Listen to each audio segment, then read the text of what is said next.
Good morning, happy Monday. This is Tanya Snyder with the Wild Carrot Farmstead. Today's pharmacy class is going to be all about tinctures. Now, what does a tincture look like? That is plant matter that is taken and put into a jar and covered with alcohol. Then that sits for 4 to 6 weeks and infuses essentially, and the ethanol in the alcohol pulls the medicinal properties out of the plant. After 4 to 6 weeks, then it's ready to strain and to store in the amber colored dropper bottles and be ready for medicinal use for you and your family. Tincture making should not be overthought. It is simple. That's how it should be. Do not overthink it. You literally get your plant matter, put it in the jar, cover it with alcohol, put it somewhere dark and cool for 4 to 6 weeks, let it set.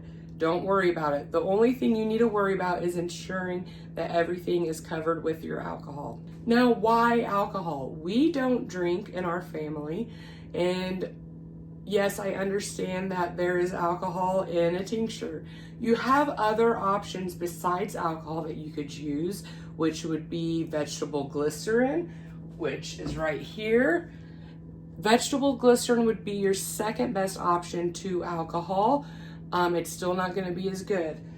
Why alcohol? Well, alcohol has ethanol in it, and ethanol is what's used to draw that medicine out of the plant. Vegetable glycerin can do that as well, but not as deep. And then your third option would be apple cider vinegar, which we make our own, which is right here. That will work as well too. Now, in order from most effective to least effective, you're gonna go with an alcohol, and the second would be vegetable glycerin, and the third would be your apple cider vinegar. Mainly for drawing purposes. So the ethanol is gonna draw the properties out the most, then the glycerin, and then the apple cider vinegar. Also shelf life. A tincture with alcohol is going to be good for about 3 years. One with vegetable glycerin will be good for a year, and apple cider vinegar often 6 months. Also, something to note, when you take a tincture, you are not taking shots of it. It is dosed out by the dropper full often, which is, a dropper is about 60 drops. So when you see a dosage, you'll see often 30 drops or 60 drops. Depending on your dropper and how big it is, a dropper is anywhere from 30 to 60 drops. You can measure out your dropper the first time on what you're using, and just remember that. So having said that, a tincture dosage is often 30 to 60 drops of tincture. Again, not often recommended to put it right into your mouth. What is even better is putting it into at least an 8-ounce glass of water, if not more, and that dilutes it dramatically to the point it has about as much alcohol content as an over-the-counter cough syrup. Now, if ABV or alcohol by volume is a concern for you and you want to know exactly what that is reading, you can always get a hydrometer like this and actually measure it for yourself. Dosing for vegetable glycerin tinctures and apple cider vinegar tinctures would be the same, 30 to 60 drops depending on what tincture you're using, into some water. Also, a fun fact, tinctures can also go on a spoonful of sugar to be taken, and that is, I'm pretty sure, where the song, in Mary Poppins, a spoonful of sugar will help the medicine go down. They're talking about tinctures. Something that is so neat about tinctures and wildcrafting in general is that God gives us the plants at the perfect time to harvest or forage them, with enough time to make them into medicine and to infuse with the proper time that they're then ready for the winter sick season to be used as actual medicine. So spring and summer, you're foraging; fall, you're wildcrafting; and winter, you're taking. And by the time all your remedies are up in the winter, it's time to forage again. Isn't that so cool? So you decided to use a traditional alcohol for your tincture. What kind of alcohol? Often for tincture making, vodka is preferred and can be used throughout all of your tinctures. You can also use other clear alcohols. The main thing that you are wanting is to look at the proof. You want either an 80 proof vodka, which will work for almost all tinctures, which is 40% ABV, or you want 190 proof, like a grain alcohol, which would be 90 95% ABV, right? Now, how do you distinct? Do I need a 80 proof or 190 proof alcohol? It's so easy to remember. Like I said, first of all, almost everything will need 80 proof. However, there are times where you're going to want to call in a stronger spirit, and that is when your herb is woody or thicker, something that's deeper and harder to penetrate. That is why you would select Everclear or a grain alcohol for that. That is because you want a deeper penetration, and the ethanol is in a higher concentration, which will get into those herbs deeper and draw it out better. Now, having said that, when you're looking to make a tincture with apple cider vinegar or glycerin, and you're using a really woody herb, I would not suggest that. I would either opt not to make it at all or to go ahead and select alcohol for that. The vegetable glycerin and apple cider vinegar aren't going to penetrate as deeply as 190 proof alcohol is. So let's talk about some different kinds of tinctures that you can make. Here I have a cayenne pepper tincture. Now, after it's been sitting at least 4 to 6 weeks, now note, I say at least 4 to 6 weeks. If you forget about it, that is okay. I do that all the time. That's one of my favorite things about a lot of apothecary medicine is these are at least the amount of time they need to infuse or sit. The longer, often, the better and the stronger. After it's been infused and is ready to go, you can either strain it or leave the matter in here. The alcohol is going to preserve whatever herb or vegetable or plant you put in here. So it will not spoil as long as it's covered. Or you have the option to strain it into amber colored bottles, which would be even better because it's going to preserve and protect your tinctures for even longer. I like to use these little bottles here, so I would strain it into here. Label it always. You think you'll remember, but you won't. And I even put the date on it because this will be good for about 3 years. But I know that my family will use it all in the winter and will be ready to forage and start making it again come spring and summer. So we don't really worry about expiration dates, but that is up to you and how you run your family and how often you think you'll take tinctures. So what do we use a cayenne tincture for? We talked about that last week. It's great for circulation, to reduce inflammation, for overall heart health, lowering blood pressure, helping with migraines. This tincture and cayenne peppers in general should be a staple in your home and in your gardens. Another great tincture to have on hand is a ginger tincture. Same thing, you can leave it in there or strain it off. A ginger tincture we keep around the house also for headaches, but more than that, this is great for stomach upset, tummy aches.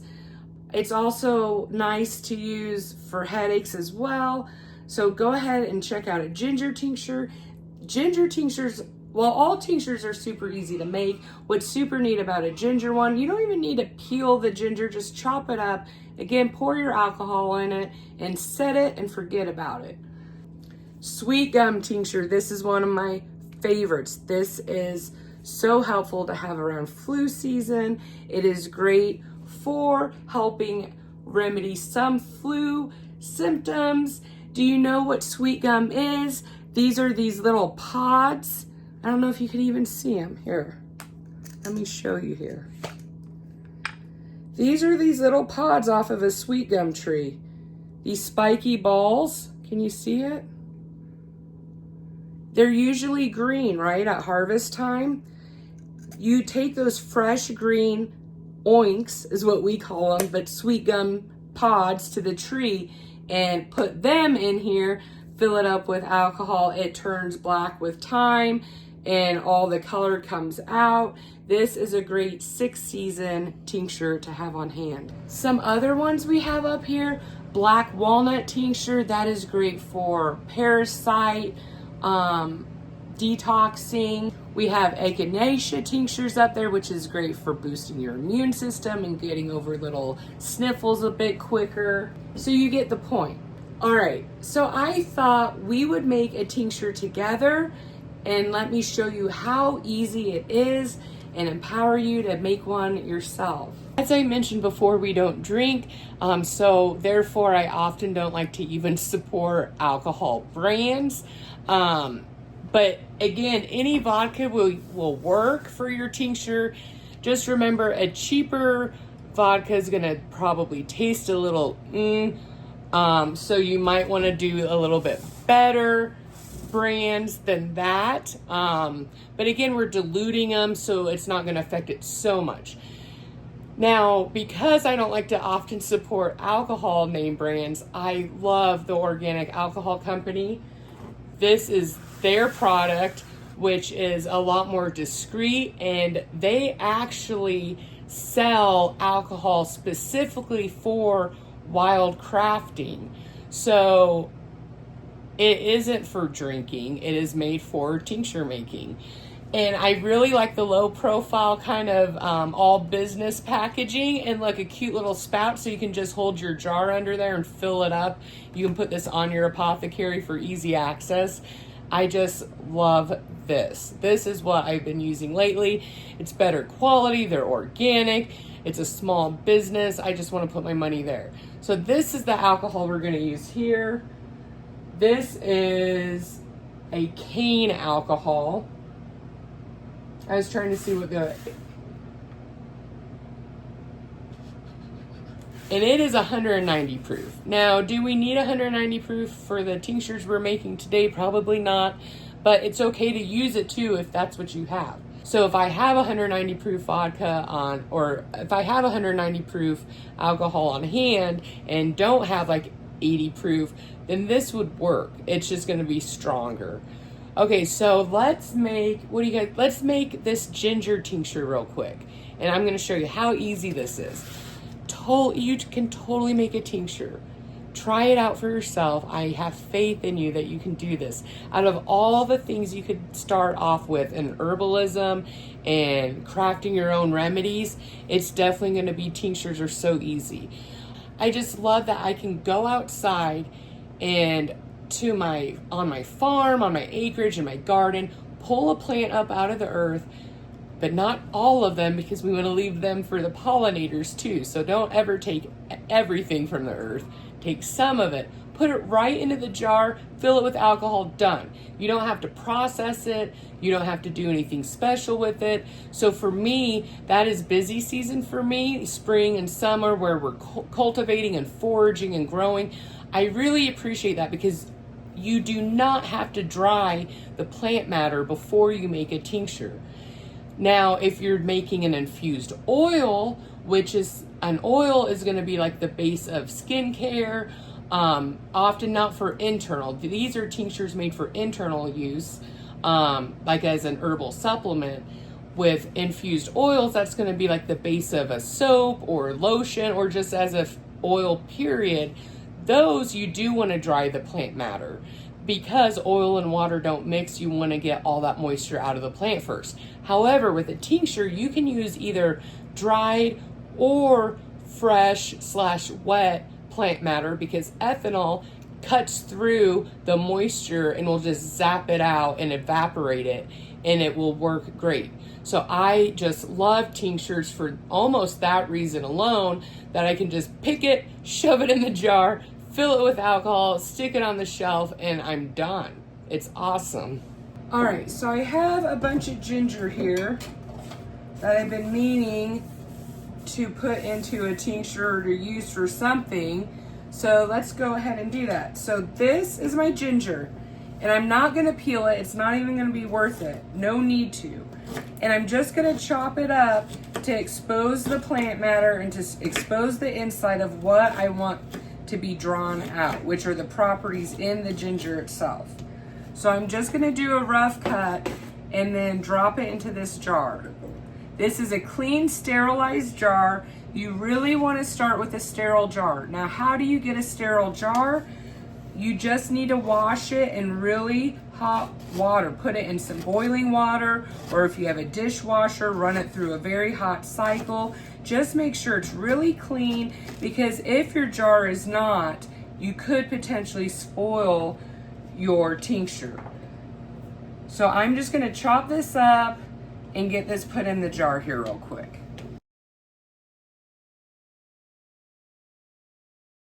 All right, for my tinctures, I tend to fill them up about 3/4 of the way full, and that'll allow for plenty of alcohol to be filled up to about here, about 1/4 inch from the top of your lid, and then you will lid it. So let's go ahead and pour this over the top of our plant matter. In this case, let's pour this over the top of our ginger now.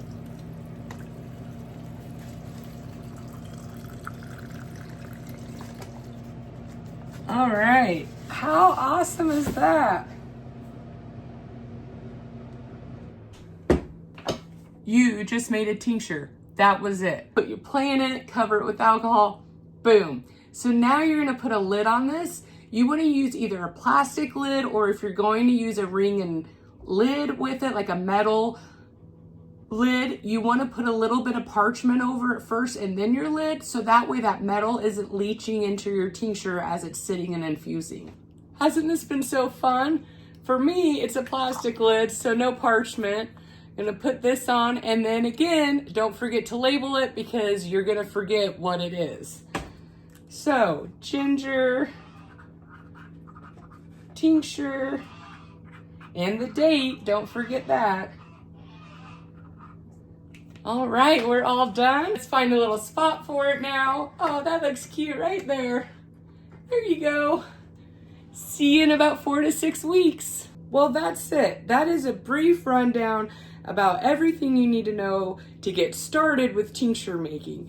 There's other things you can do with adjusting your ABVs and diluting them and doing double extractions, but we'll talk about that another day. Let's stick to the basics today and get going and be confident and run out there this spring and make your first tincture.